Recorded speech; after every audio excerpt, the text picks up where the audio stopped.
Hi guys, how are we all doing? This is a bit of a continuation on from last episode. We are going to be jointing up the brickwork that we laid to that line. Do you remember from last episode? If you haven't seen it, I'll link it up above and in the description down below, so you can go and check that out to see if you want to learn how to lay bricks to a line. But yep, so we need to get the tools out, jump up there and get this brickwork rubbed up, show you exactly how it's done. So what I'm going to do is I'll swap over from this camera onto the GoPro, get a bit of a point of view, and I'll be able to explain it a lot more easily. So we'll jump up on the scaffolding and get going. Right, so before we get going, tools. What tools do we need? 1, trowel, same trowel used to lay the bricks. 2, jointing iron. This jointing iron is a Marshalltown 1/2 inch and a 5/8, 2 different sizes. You can get many different makes and types of these, but this is the one I particularly like. And also a nice soft brush. If you can get a purpose-made brick brush, then brickwork brush, and that's good. But in this case, I've just got a soft bristled yard broom, which is perfect for me. I like using the bigger size one because you can get more done in one go.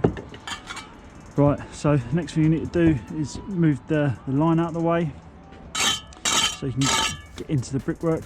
Now what you need to do is you don't want to use muck that is wet enough like you would have laid bricks with. You need it a bit drier. So this stuff here is a little bit wetter than normal, but it'll do for showing you what I'm on about. That is the stuff you want. So what we'll do is we use that. There's a trick to dry out muck quickly. So what you do is you put it in a brick and then you put another brick on top of it.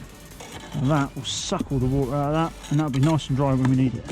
Also, if it's a sunny day, just spread it out like that over the board and that'll dry out nice and quick. But because it's not a nice sunny day, I'll do this, and that should dry that out nicely. In the meantime, we'll use this bit of gear here. So what you need to do is I like to get it on the trowel like that, scrape the sides off the top,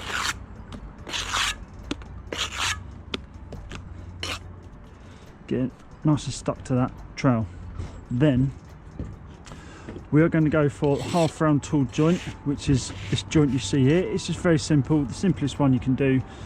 To start with, you do all the perps.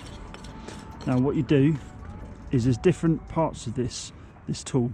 This is the bent bit here is what I call either the shoulder or the heel, and then you've got this straight bit which I call the arm. Don't actually know what it's called, but that's what I call it, the arm, and the heel or the shoulder.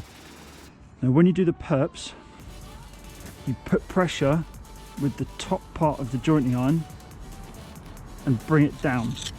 So you want the pressure to be sort of the top half of the arm, just press it down and then drag it down, pushing even pressure on it all.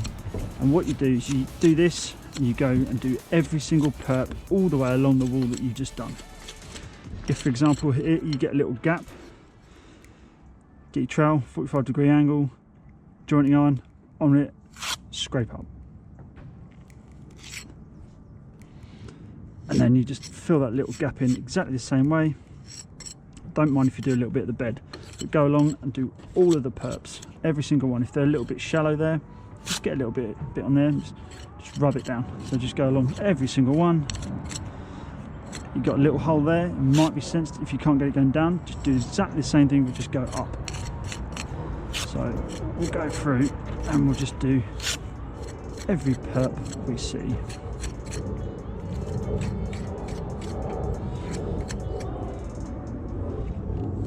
If you filled up all your perps when you laid the bricks, you won't have much infill to do. But every now and then you might get a little bit there. It just needs a bit of a go over.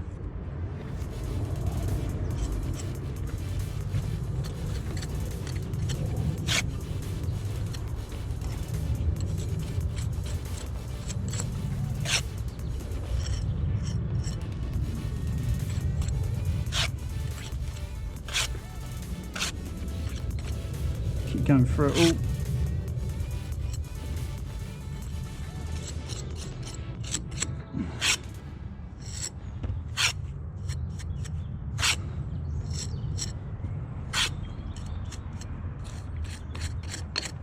making sure you get all those little nooks and crannies. Don't want to see any gaps anywhere. That's a bit of a big perp there, naughty boy. Slap on the wrist for that one. There you go. Even there's a little gap like this. By the time you press that joint in, it's done. You push that muck in, it's good, it's done. It's a lot of practice doing this, but again, use the top half of the arm to start with, and then as you press down, just bring the whole thing in line. So start pressing down and just bring it down. That's generally the idea.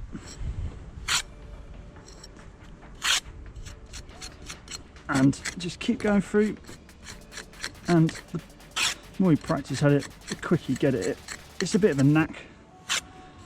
Once you do it a few times, you get used to how it feels. You can feel which perps need a bit more muck in it, just for how much resistance you get back. Oh, I remember that. So if this happens and you've got a load of excess, just use the little shovel part of the jointer just to lift it off. Put it back on your board, save that bit for later. And just work your way through, doing them all, get them all nicely filled up. And we're almost at the end. Keep it going. Looking good. Very nice. There are many different ways of jointing up. This is just one of the many. This is the most common half round tool joint. It's also known as bucket handle, because before these were invented, they used to use a bucket handle, when bucket handles used to be thick metal, iron or something. I'm not sure what they're made of, stainless steel or something. They used to just bend them and just use that, so it's also known as a bucket handle. Yeah, but half round, just joint it up. Half round joint, easiest one. Most people nowadays, new build houses, it's all just this joint because it's easy, quick and cheapest way of doing it. The second most popular one I've come across is weatherstruck and point. I touched on it briefly a few episodes ago. I'll link that video up above and down in the description if you want to check it out. Also, when you come to the end and you've got these pinholes from where you put your lines in, just get a little bit of muck, just plop it over, fill those little holes in so you don't see them, covers them up nicely, just like that.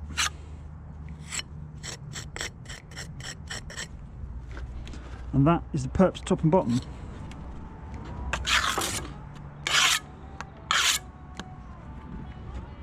Now, this part, use the heel of the joint iron, but before I go too far along, I remember that needed a bit of muck in it. As you see that, see how dry this is. Look at that, that's perfect. In fact, I think that might be a little bit too dry, because these bricks suck up muck really quickly. That's a bit too dry. So luckily enough, I've got a bit of wet stuff. Just put it together, mix it up, then you get the perfect consistency. Just throw it down a little bit to mix it up, and you got it. It's good, perfect bit of muck that. So what you need to do, yeah, once I've touched on that little hole that I needed to fill in, like so, what you do, use the heel or the shoulder, whatever you want to call it, and just run it backwards and forwards with add a little bit of pressure to it. I like to put my hand on the top with the trowel with the muck on it, especially doing these top courses, because if you rub it up without pressing on the top, then it could move the brick. So a bit of pressure on the top, and just work either from the bottom up or from the top down, and just go along. As you can see here, little bits that need filling in, just add that little bit in there, exactly the same way as you do the perps with that top half of the arm. Oh look, we missed a perp. Right, do that. Oh god, look, we missed another perp. Fucking naughty boy, slap on the wrist. Just go along, keep that pressure down on the trowel and push You don't want to push too hard, just enough to get that finish on it, and just go along, all the way along, top, middle, bottom, rubbing it up as you go, keeping that same pressure on. You always remember using the heel, and it's making sure there's no little holes anywhere. If there are, just plug them up with a bit of muck and keep going, making sure it's right. What I didn't tell you, I just remembered, is you don't want to, oh cool, I dug a bit out there, you don't want to do it too early. You don't want to rub it up when it's too wet, otherwise it just goes everywhere. I'd say leave it with this muck. It all depends on how sunny it is outside. It's difficult to explain because it's all about the feel of it. Just press it. You don't want any residue on your fingers. You don't want to get, see that? There's nothing, there's a little bit of sand on the end. It's not squishy, it's not wet. I'd say half hour, check it after half an hour. That's normally quite good. Or a good way of doing it is the way I've most of the time done it, is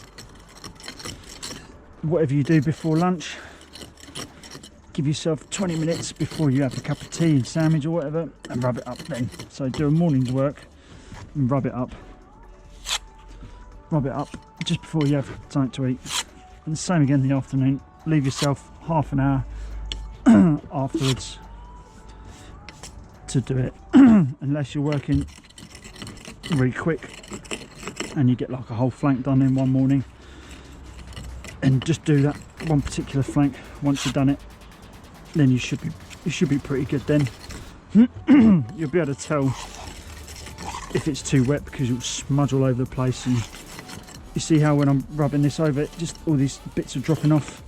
That's another good sign that you got it just right, because it's not all wet, it's a little bit dry. You want it a little bit dry and you get a nice finish on it. And it also means you can rub it, you can brush it over straight away with the brush that you got. There you go. And these ends here, best way to do it is the same way as you do the perps. Front half, bit of pressure, and then just drag it back. Go through the whole place like that. And that's it. It's as simple as that. You're almost there. Now, what I like to do after I've rubbed it up like that is just go once over, as if you were shaving and saving. You just cut those bits off, those little bits that stick out, just cut them off. So when you come to rub it over, it's not in the way, it doesn't mark it, don't get smudges.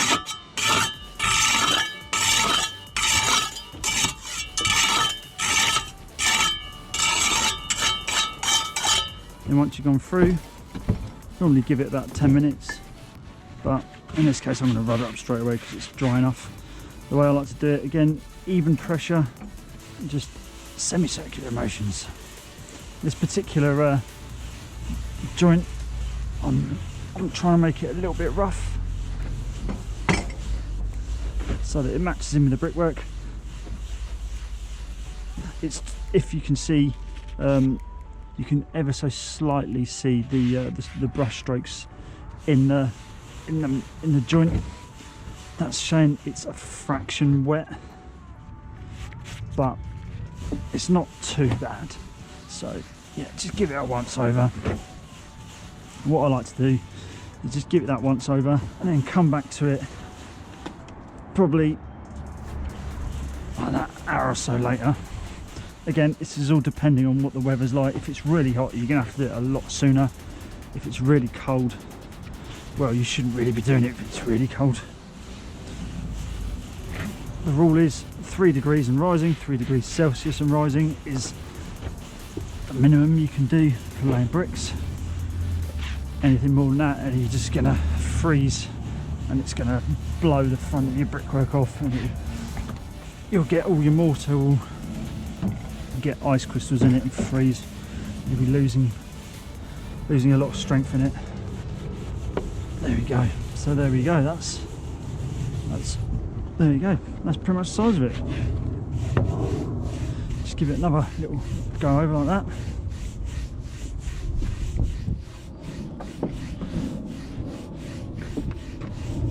And I would say I caught that just right. There's a little bit, I could have waited probably another 10 minutes, maybe 15, but I'm happy with the way that's turned out. I liked it going over it a bit extra. Yeah, perfect. That's it. Right, I'll take you off my head and show you across it.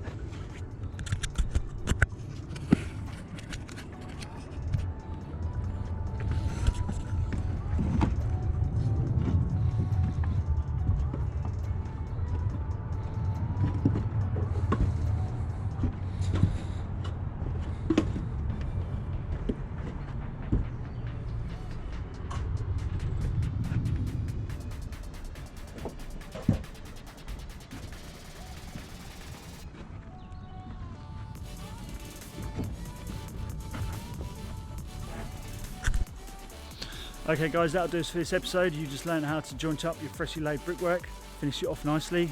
Leave a like down below if you enjoyed this video, it really helps me out. Also comment down below if there's anything else you want me to do, maybe even a video on different types of jointing, that could be quite good.